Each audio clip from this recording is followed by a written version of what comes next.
HVAC, which stands for heating, ventilation, and air conditioning, refers to the systems responsible for regulating temperature and air quality in buildings, particularly homes and offices.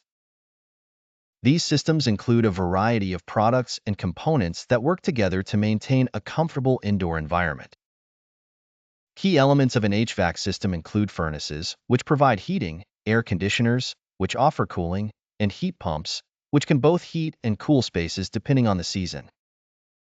Additionally, HVAC systems incorporate ductwork, which distributes heated or cooled air throughout the building, and thermostats, which allow residents to control the temperature settings.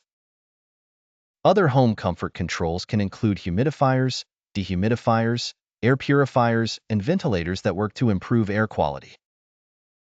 The primary objective of an HVAC system is to provide thermal comfort and maintain good indoor air quality.